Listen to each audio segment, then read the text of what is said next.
Pinabulaanan ni Jocelyn Duterte, kapatid ni Pangulong Rodrigo Duterte, ang ibinunyag ni Edgar Matubato sa pagdinig ng Senate Committee on Justice and Human Rights ni Senator Leila De Lima. Ito ang balita ni Janice Inhente. Plano ng maghain ng reklamo ng nakakatandang kapatid ni Pangulong Rodrigo Duterte matapos madawit ang pangalan ng kanilang kapatid na si Jocelyn sa umano'y extrajudicial killings sa bansa. You know that you can file libel suit. And you know libel, pwede kang humingi ng prison time, pwede ka rin humingi ng punitive. Kung nakabayaran sila ng 1 billion, hindi ako ng 500 million.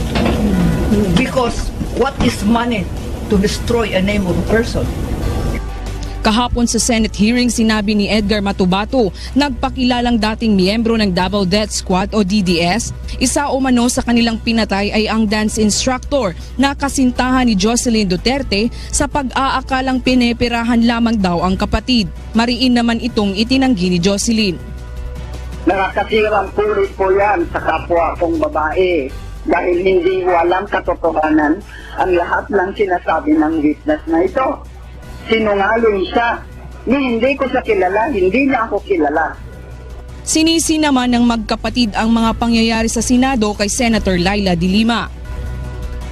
I am blaming De Lima for this because hindi pwedeng mag-a-accept ka ng isang witness na hindi mo alam kung ang sinasabi ng witness mo ay may katotohanan. Ang tinitirada niya ngayon, pamilya, nagkamali siya. Dapat tiradahin niya yung politiko dahil hindi ako politiko. Wala sa mga kapatid ko ang politiko. Ako makakalaban niya. Magbibigay ng 10,000 pisong reward si Eleanor sa sino mang makakapagbigay sa kanya ng impormasyon sa kung sino ang nagdala kay Matubato sa Senado. Hindi ko gani alam kung saan ako nakawag niyang 10,000 pesos. So I'm sure I can borrow it. Isang tanong lang, sino nagdala sa iyo sa Senado? Sino nagturo sa iyo? Janice Inhente, UNTV News and Rescue, Davao City. Silip natin ang bahay kung saan lumaki ang ating pagiging bagong Pangulo. Ngayon naman ay magbalik tanaw tayo sa panahon ng kabataan ni incoming President Rodrigo Duterte kasama ang itinuturing niyang guardian angel. Walang iba kundi ang kanyang ate Eleanor Duterte. Ihahatid sa atin niya ni Sweden Velado. Sa ancestral house ng mga Duterte, eksklusibong nakapanayam ng PTV team ang pinakamatandang kapatid ni incoming President Rodrigo Duterte, si Eleanor Duterte. Dahil 3 taon lang ang pagitan ng kanilang edad, aminado si Eleanor na pinaka-close siya kay Digong. At ilan nga sa ikinuwento niya sa atin ay mga katangiang namana ng kapatid na si Rodi mula sa kanilang mga magulang. Ang father ko maawain talaga yun. In fact, the mayor inherited both my mother and my father. At heart, sabihin mo na may pagkapilyo siya dyan, basaguliro ng bata pa siya, kasama yung mga kantuboy na ano niya. But that is not his persona. His persona really is para sa kanya to see somebody who was not eaten 1 meal in 1 day. Masakit para sa kanya. He would give a shirt off his back if he knew that that person is dying of hunger. Ayon kay Eleanor, noong mga bata pa sila ay malimit niyang ipagtanggol si Digong kapag napapaaway sa kalye. Kaya naman siya itinuring nitong guardian angel. Biro niya pa nga sa atin, sa kanilang dalawa ni Rodi, siya ang tunay na berdugo. Uwi ng bahay yan, dugo-duguan. Ano nangyari sa'yo? Nag-rumble kami ganyan. Bakit ka dugo-duguan? Kasi pinagtulungan ako. Sino yan ang pinagtulungan ka? So I go there. Sino dyan? Turo niya. Yung sino ang kapitan dito, turo sa kanila natin. Nilapitan ko yung bata, sinukhold ko. Tapos yung bata nagsigaw na, sumbong kita sa nanay ko. Sige, dalahin mo na dito, 2 na kayo. Sa kabila nito, binigyang diin ni Eleanor na lahat silang magkakapatid ay lumaki ng may takot sa Diyos at magulang dahil na rin sa striktong pagpapalaki sa kanila. There is the very strict discipline. Strict is the right word. They're strict. We're outside the house where presumptive President Rodrigo Duterte grew up. Inside, we're going to meet someone who's going to give us a glimpse of how the mayor was when he was younger. We meet Eleanor, one of the women in the life of incoming President Rodrigo Duterte. To the mayor, she's Manang, his elder sister. He knows that I am his living guardian angel. He knows that. The 74-year-old lives in their ancestral home in Matina, Davao.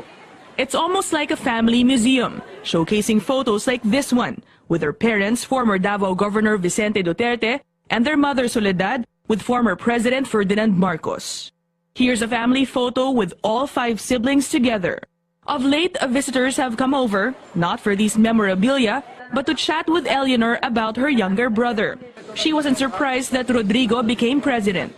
Eleanor says a psychic told her late mother about it when she and Rodrigo were barely teenagers. She told my mother, one day one of your children will occupy a very high position. And my mother, my mother shrugged it like anybody else. Their mother died in February 2012, the last time Eleanor says she saw Rodrigo. But she doesn't mind. She says that's just how they are. Let's just say I can read his mind. He cannot read mine, but I can read his mind. Wala man akong kailangan sa kanya. They may not have any concerns to deal with nowadays, but it was the opposite when they were younger, when Rodrigo would often get into fistfights and give their mother a headache. Mag-uwi yan dito, minsan dugo-duguan. Anong nangyari sa'yo? Ako magpatay niyan. Nag-rumble kami doon. And guess who comes to the rescue? It would appear Rodrigo got his toughness from his manang. Ika, turo mo sa akin. Sabi ko sa mga bata, bakit niyo pinagtulungan? Tapos yung pinakamatangka doon sa mga bata, halika rito. Tapos, ibapit siya sa akin. Sinukhold kong ganon. Rodrigo may no longer need her protection, but Eleanor says she'll just be around. She admits, though, it's not her guidance that Rodrigo would like to get, but their mother's. That's why she understands why her brother broke down recently at their parents' tomb. I understood it because, like I said, the only authority my brother ever took into consideration was my mother. They may no longer talk as much, but Eleanor says they'll always have that connection. As she says, Rodrigo knows his living guardian angel is just around. I have a message for the critics and political enemies of Mayor Duterte. Just as by way of introduction, I am the matriarch of the Duterte family. My name is Eleanor Roa Duterte. I have a message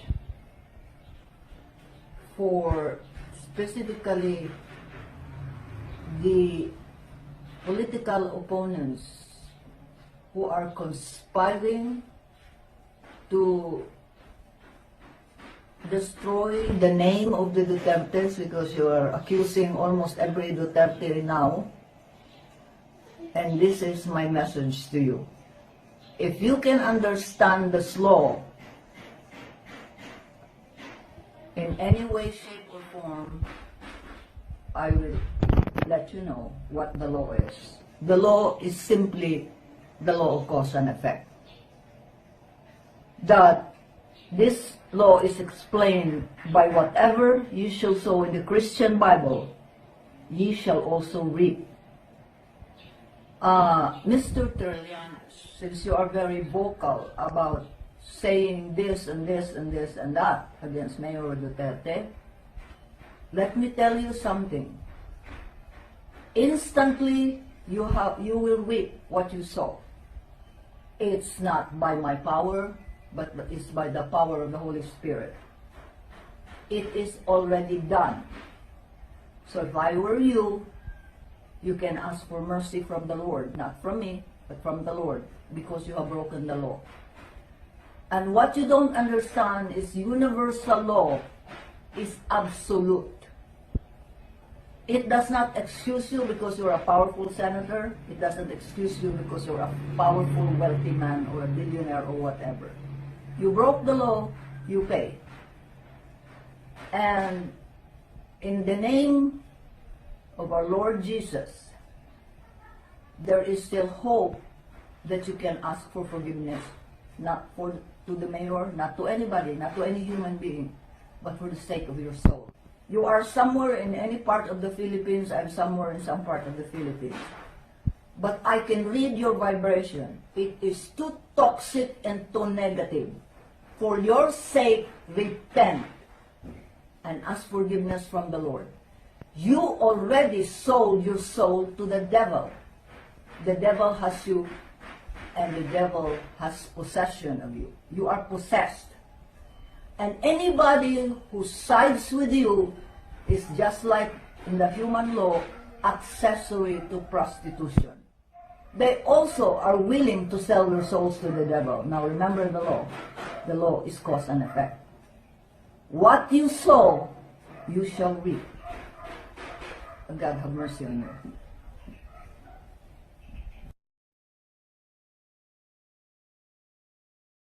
Surprised that Rodrigo became president. Eleanor says a psychic told her late mother about it when she and Rodrigo were barely teenagers. She told my mother, one day one of your children will occupy a very high position. And my mother, my mother shrugged it like anybody else. Their mother died in February 2012, the last time Eleanor says she saw Rodrigo. But she doesn't mind. She says that's just how they are. Let's just say I can read his mind. He cannot read mine, but I can read his mind. Wala man akong kailangan sa kanya. They may not have any concerns to deal with nowadays, but it was the opposite when they were younger, when Rodrigo would often get into fistfights and give their mother a headache. Mag-uwi yan dito, minsan dugo-duguan. Anong nangyari sa'yo? Ako magpantay niyan. Nag-rumble kami doon. And guess who comes to the rescue? It would appear Rodrigo got his toughness from his manang. Ika, turo mo sa akin.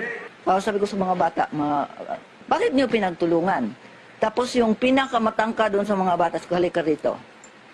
Tapos, ibapit siya sa akin. Sinukhold kong ganon.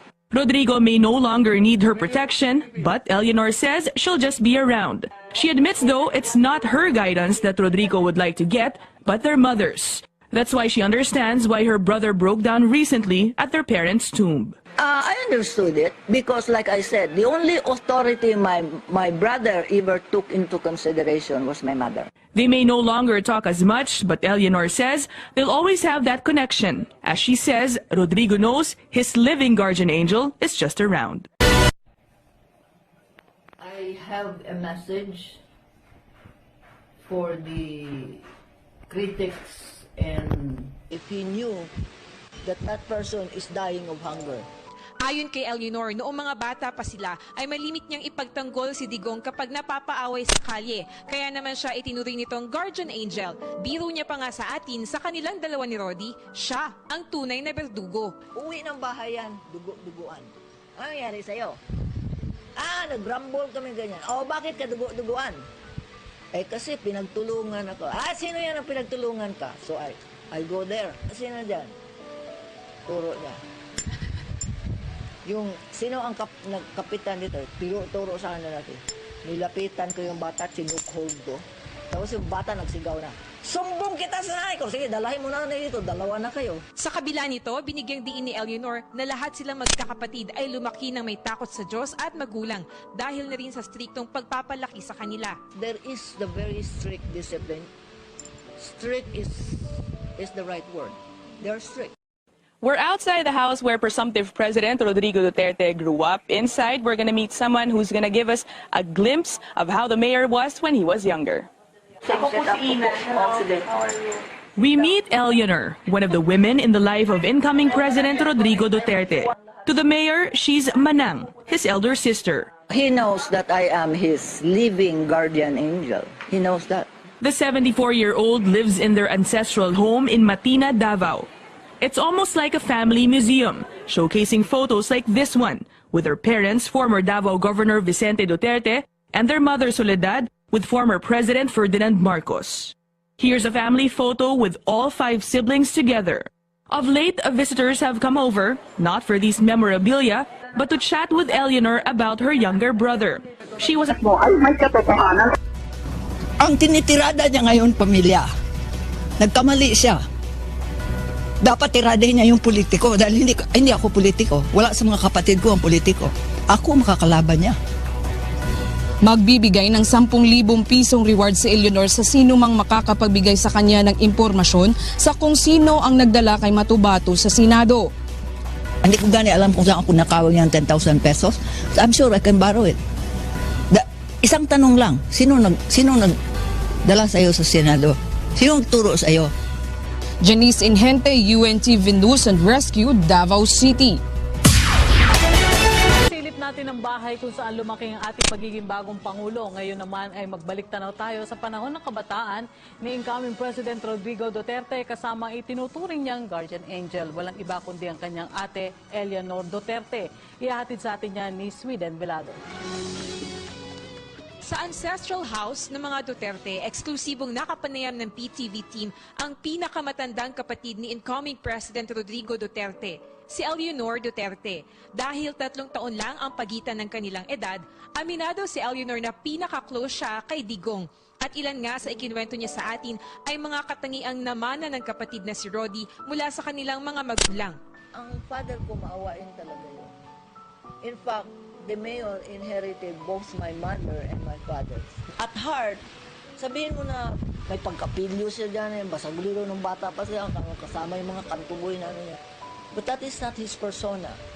His persona really is para sa kanya to see somebody who was not eaten one meal in one day. Masakit para sa kanya. He would give a shirt off his back.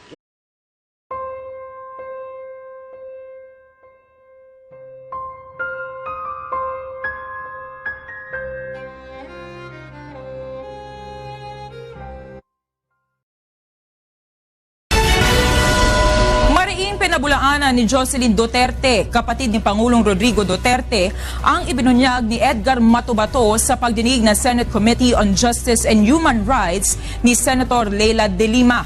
Ito ang balita ni Janice Inhente. Plano ng maghain ng reklamo ng nakakatandang kapatid ni Pangulong Rodrigo Duterte matapos madawit ang pangalan ng kanilang kapatid na si Jocelyn sa umano'y extrajudicial killing sa bansa. You know that you can file libel suit. And you know libel, pwede kang humingi ng prison time, pwede ka rin humingi ng punitive. Kung nakabayaran sila ng 1 billion, hindi ako ng 500 million. Because what is money to destroy a name of a person?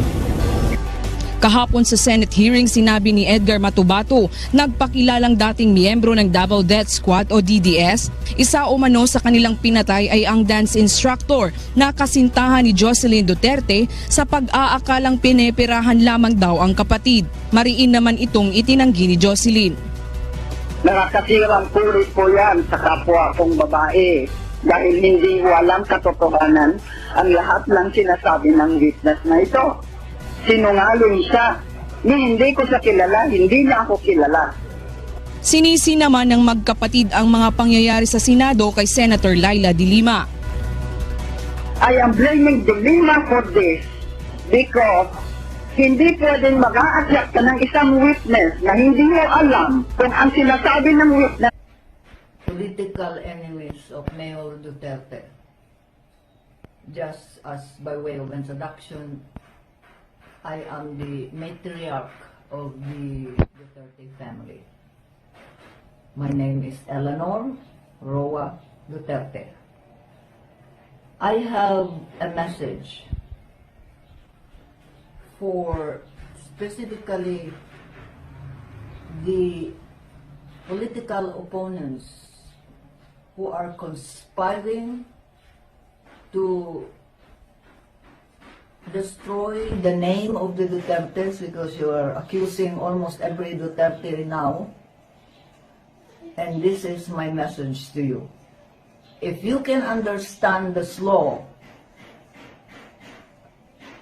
in any way, shape, or form, I will let you know what the law is. The law is simply the law of cause and effect. That this law is explained by whatever you shall sow in the Christian Bible, ye shall also reap.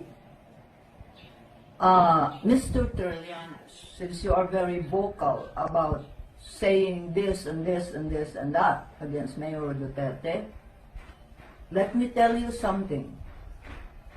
Instantly, you will reap what you sow. It's not by my power, but it's by the power of the Holy Spirit. It is already done. So if I were you, you can ask for mercy from the Lord, not from me, but from the Lord, because you have broken the law. And what you don't understand is universal law.